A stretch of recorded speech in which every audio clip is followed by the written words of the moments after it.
Lord Magarita. Then, bago po tayo mag-umpisa, tayo po ay manalangin. Heavenly Father, we thank you, Lord, for this wonderful day that you have given to each and every one of us, Father. Ask the Lord that you be with us, o kung patuloy na kausap sa buhay ng bawat isang po sa amin. Kami po ay mag-aral ng iyong mga salita at ipatupad po ang kanyang layunin sa aming buhay sa araw na ito. Salamat po Diyos, kanyang itong lingkod na iyong po gagamitin. Wala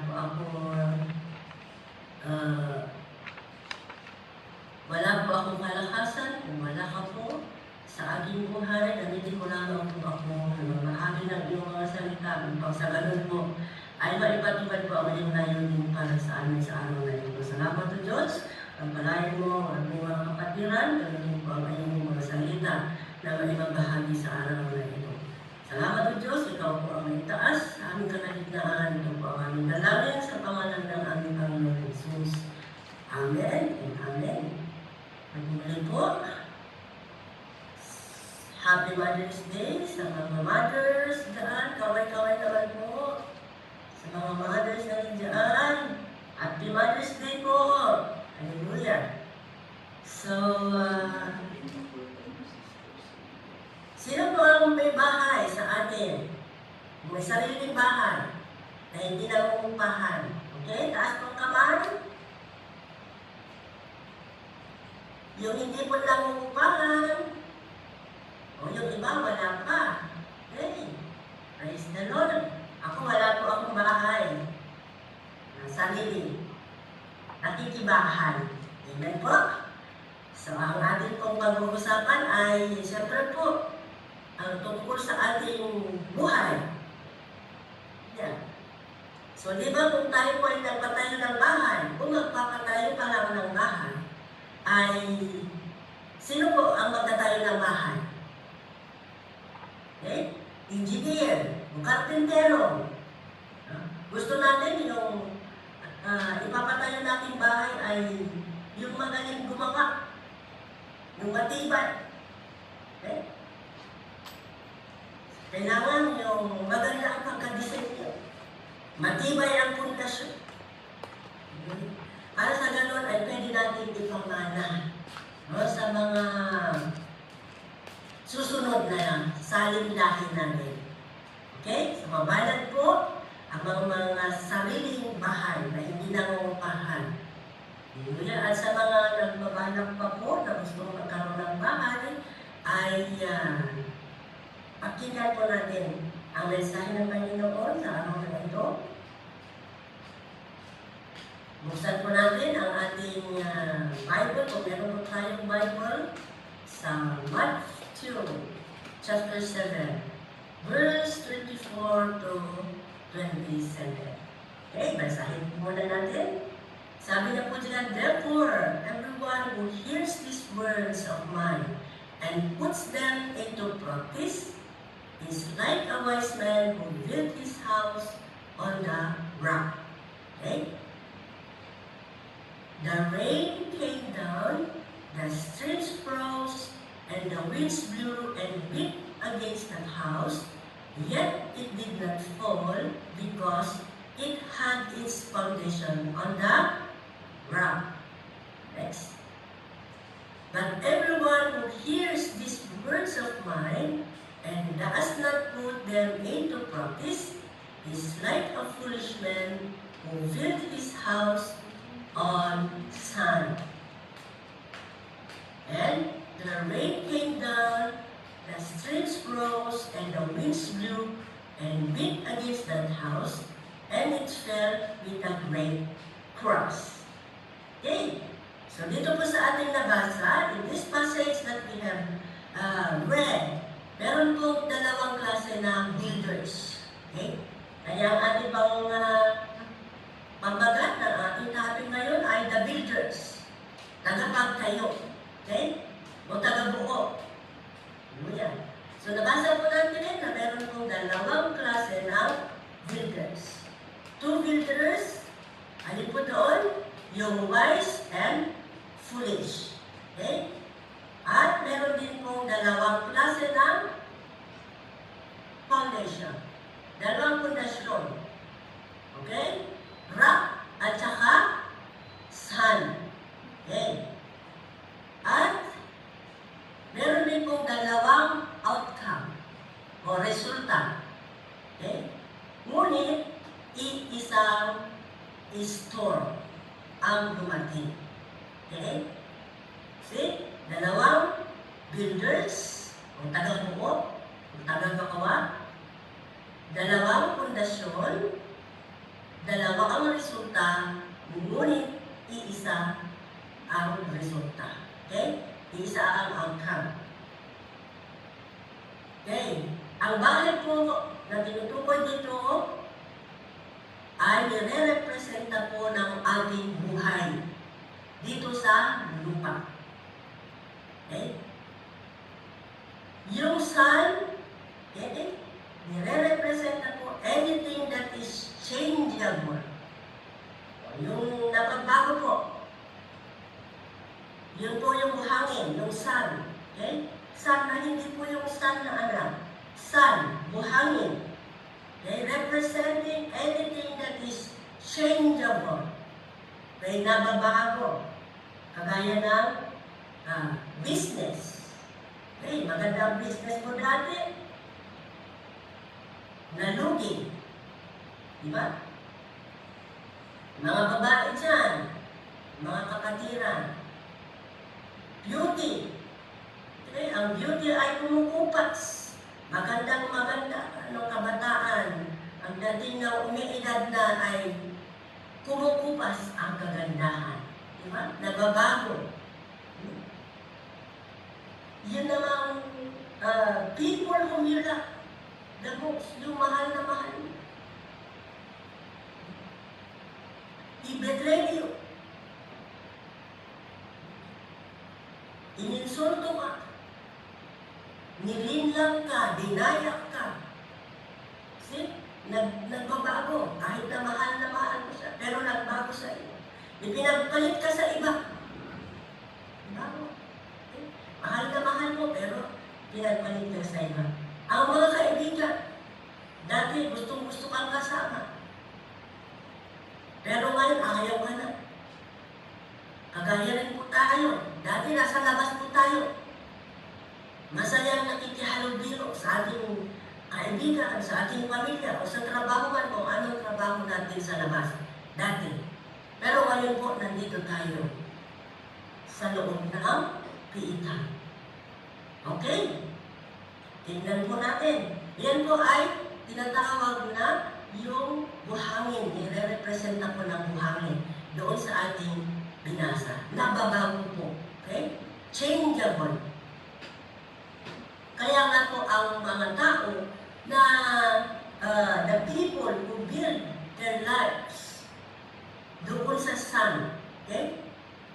Sun. Kung ano nga po ang ating nire-representa ng buhangin sa ating buhay. Okay? Kagaya ng ating binanggit. Kung ano man po, muna kabase po ang ating buhay sa, halimbawa, trabaho o sa business. Nawalan tayo ng trabaho, wala na. No? Wala na sa atin ang lahat. Okay? Those people who build their lives on the sun are always frustrated. Di ba? Kung nakatuon po lahat ng ating buhay doon sa sinasabi ko na sa buhangin, nire-representa ng buhangin. Okay? Ay parating talunan, parating disappointed, parating frustrated. Dahil iyan po ay changeable, nagbabago. Ano po? Ang rock, okay? Ang rock are never changed. Hindi po nagbabago. And it stands for Jesus. Okay? Yung bato na ating pong nabasa, okay? Ay nagre-representa po sa ating Panginoong Jesus, the rock. Okay? Dahil ang ating Panginoong Jesus ay hindi po nagbabago. Noon, ngayon, at magpakailanman. Okay? Yan po ang nire-representa ng rock. So, tingnan po natin. Tingnan natin ngayon kung saan po tayo, kung saan natin itatayo. Dahil ang pinag-usapan po natin dito na yung bahay, the house, na at doon po sa ating binasa, sa ating text, ay nire-representa po ng ating buhay. Okay? Yung house, okay? Nire-representa po ng ating buhay. Okay? So, rock stands for Jesus. Okay? At yung storm, di ba? Nasabi po natin kanina is dalawang klaseng resulta pero iisa ang bagyo. Amen? Ano po yung resulta kanina?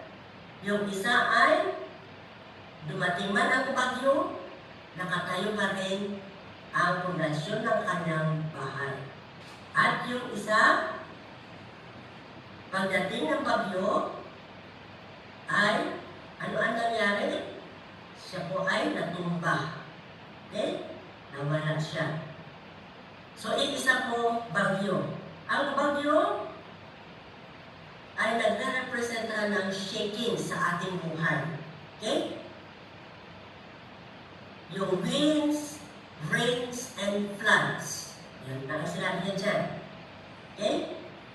Sa buhay natin po, marami pong bagyo. Ano po ang bagyo ng ating buhay? Ano man po ang problema, ano man ang circumstansya, ano man ang trials, sakit, heartbroken, failures, yan, betrayed ka, okay? Rejections, o kahit ang kahirapan ay maging isang bagyo sa ating buhay. Marami pong klase ng bagyo sa ating buhay, mga kapatid. Kagaya ngayon, maaaring sinasabi nyo na nandito ako sa loob ng kulungan. Napakalaking bagyo sa aking buhay. Bakit ako napunta dito sa kulungan? Okay? So, yan po. Okay. Tignan po natin. Kung paano po ang gagawin sa ating buhay. Okay? Since ang sabi po dyan, ang rock, okay? Ang siyang pinakapundasyon na dapat natin ilagay sa ating pananampalataya. Okay? Ang rock, ang ating Panginoon, ang siya nagre-representa. Ang sabi po dito, sa natin in 1 Corinthians chapter 10, verse 3 to 4. Okay, they all ate the same spiritual food and drank the same spiritual drink, for they drank from the spiritual rock that accompanied them, and that rock was Christ. So, nakita natin na ang rock, yung bato, ay ang Panginoong Jesus. Amen? Ipinapaalala po ni Apostol Pablo sa mga taga-Korinto, ito po sa ating binasa, na ang mga ninuno ng Israel ay inalagaan ng Diyos sa disyerto. Kung alam po natin, ang disyerto ay walang tubig. Ang bato na nagbigay ng tubig, okay, sa kanila, sa disyerto, ay sumisimbolo kay Kristo. Kaya po siya inalagaan. Inalagaan po ng ating Panginoon ang mga Israelita nang sila po ay lumabas sa Ehipto. Okay? Nandun po sa disyerto. Okay? Ang bato na nagbibigay ng tubig ay sumisimbolo kay Kristo, na siyang pinagmumulan ng spiritual na buhay at refreshment sa mga sumasampalataya. Okay? Rock built by Jesus itself. Hindi po kung sino man ang nag-build po. Ang ating Panginoong Jesus mismo ang bato o rock sa ating buhay. Kaya po, upang tayo po ay maging magtagumpay, ang ating buhay, ang ating pananampalataya ay dapat nakapundasyon sa ating Panginoong Jesus. Yan po. Dapat po ay nakapundasyon ang ating buhay, ang ating pananampalataya sa ating Panginoong Jesus upang anuman po bagyo na dumating sa ating buhay ay hindi po tayo mapawawala o hindi po tayo madidiba. Bagkus, tayo po ay mapapalakas upang anuman ang mga pagsubok na iyan ay ating po mapagtatagumpayan. Amen? So, paano po natin nakaharapin ang buhay kung ang pundasyon ng ating pananampalataya ay nakadepende sa buhangin? Okay? Halimbawa, may negosyo ka at yung buhay mo nakatuunan lang sa negosyo mo. Biglang naalugi ang negosyo. Papaano na ang buhay? Papaano na yung mga pinapakain mo? Papaano na yung mga nagtatrabaho mo sa iyo? Papaano na yung mga umaasa sa iyo? Amen po? So, ganun po ang halimbawa niyan. Okay? Matibay ba? Okay, matibay ba? O tayo kung yung ating pananampalataya ay nakabase doon sa buhangin ng buhay. Okay? So, ang tanong, matibay ba ang inilagay nating pundasyon? Nung tayo nagpatayo ng bahay, nung tayo ay nagpatayo ng bahay, kumuha ba tayo ng magaling na arkitekto, na magaling na karpintero? Upang yung itatayong bahay natin ay pwede natin ipamana kung tayo ay mawawala sa mundo. Ganun din po. Okay? Sa spiritual, ganun din po. Ang ating buhay. Kung nakapundasyon po ang ating pananampalataya, ang ating buhay sa ating Panginoong Jesus, na anuman po ang kahaharapin nating bagyo, ay hindi po tayo mawawala. Dahil alam po natin na noon, ngayon at magpakailanman, ang ating Panginoon ay hindi nagbabago. Okay? So, matibay lang nilagay natin yung pundasyon at nakahanda ba tayong harapin? Okay? Na anumang bagyo na dumating sa ating buhay. Okay? Yan po ay katanungan po sa atin kung saan po natin ipundasyon ang ating buhay, ang ating pananampalataya. Sa makamundo ba o sa ating Panginoong Jesus? Amen? Dahil po nakita natin dyan yung outcome sa ating binasa na yung rock ay magiging wise. Dapat po sa panahon ngayon, wise dapat po tayo sa paano natin desisyonan po ang ating buhay. Okay? Dapat, dahil nasa last days na po tayo, pahirap na ang pahirap ang buhay. Hindi na natin naunawaan ang nangyayari na hindi man tayo o hindi man po kayo naapektuhan. Diyan sa Pilipinas, maaring sa gas lang kayo naapektuhan dahil sa war na nangyayari sa Middle East, sa Israel. Dito po, sa Middle East. Pero, alam po natin, kung ang ating pananampalataya kung ang ating buhay ay nakapundasyon sa ating Panginoon, ano man po ang dumating, ay mapagtatagumpayan po natin lahat. Amen po? Maging wise po tayo kung saan natin ipupundasyon ang ating buhay. Dahil alam po natin na hindi po tayo pababayaan ng ating Panginoong Jesus. Kaya po mga kapatid, dalawa po ang ating pagpipilian. Okay? Alin po ang gusto natin? Doon sa rock ba? o doon sa buhangin. Sabi nga, God has given us the freedom of choice. Lahat po tayo binigyan ng Panginoon ng kalayaan na pumili kung anong buhay ang gusto natin, mga kapatid.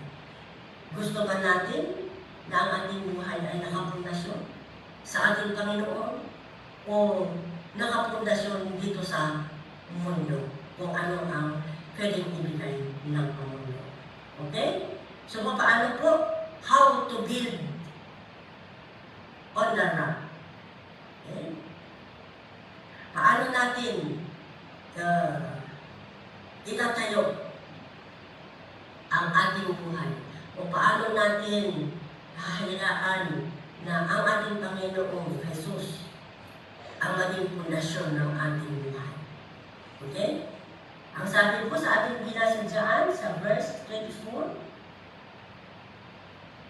therefore, everyone who hears these words of mine and puts them into practice is like a wise man who built his house on the rock. Kaya dapat po, sabi niya dito, put into practice.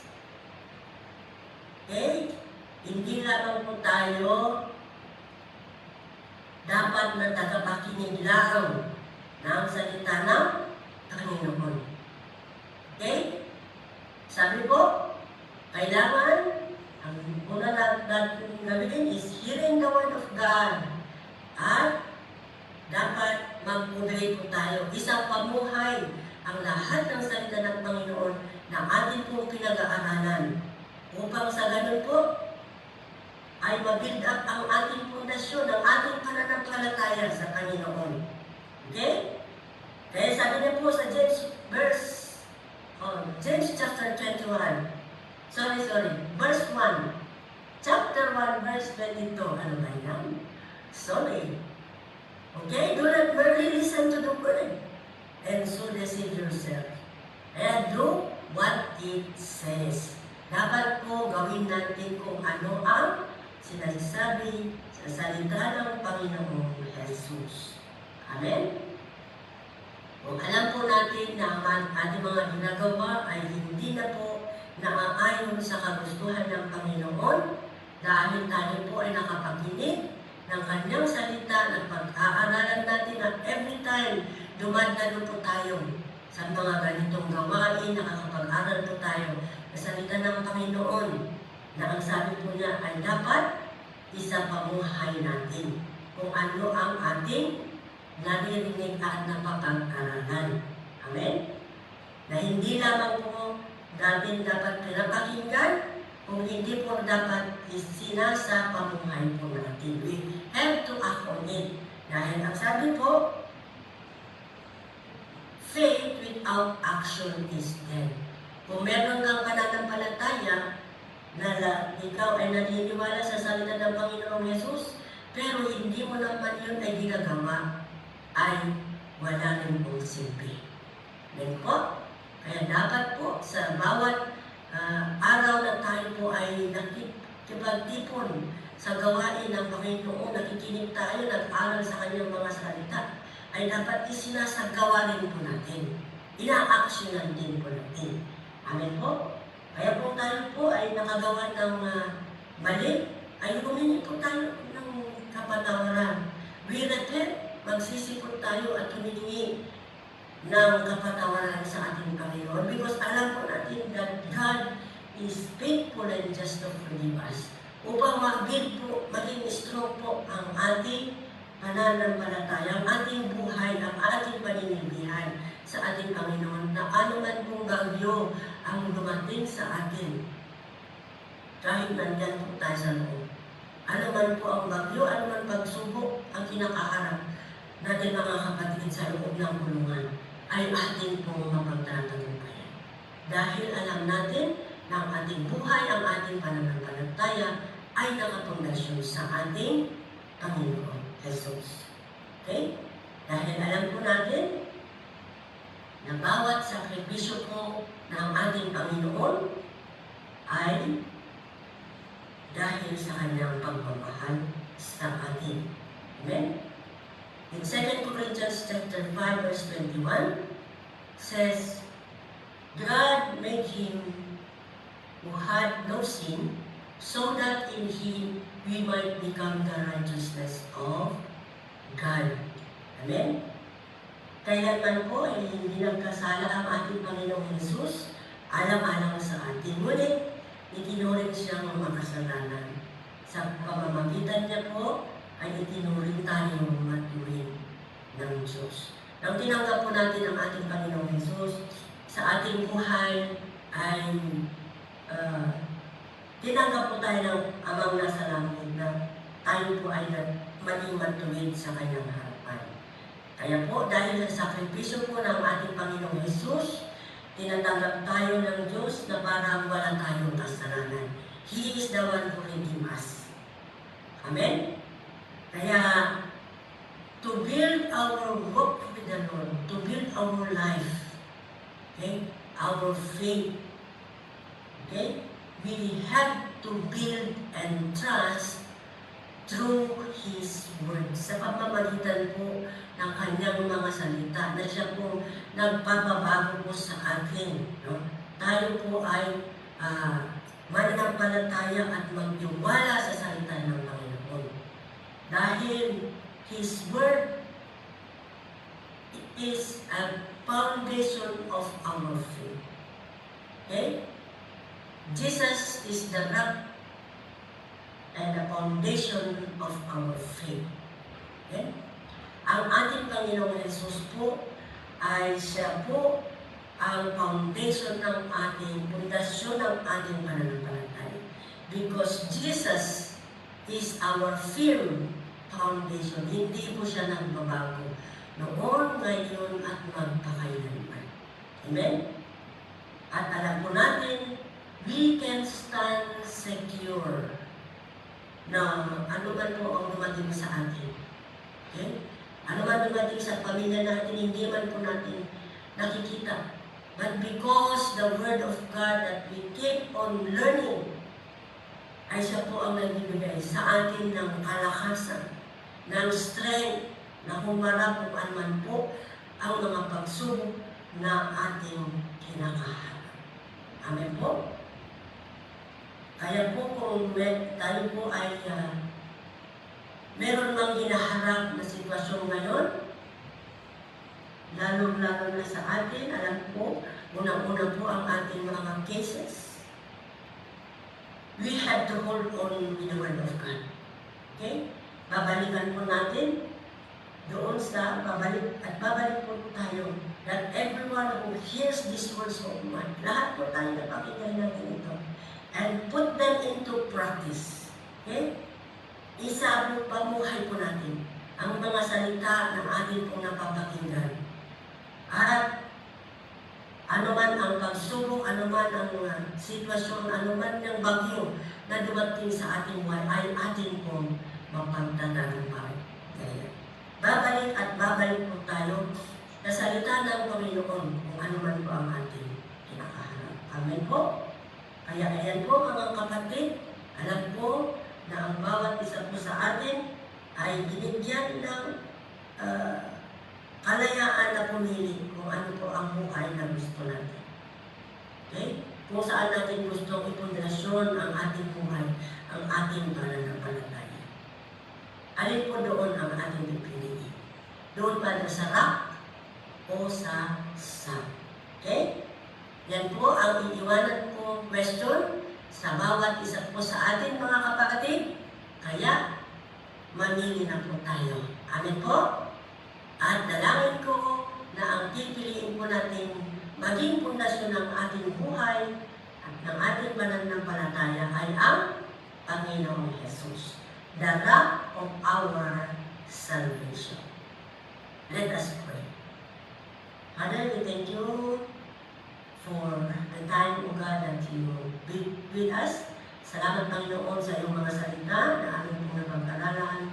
Nawa po ay masinyahan sa puso at isipan ng bawat isa po sa amin.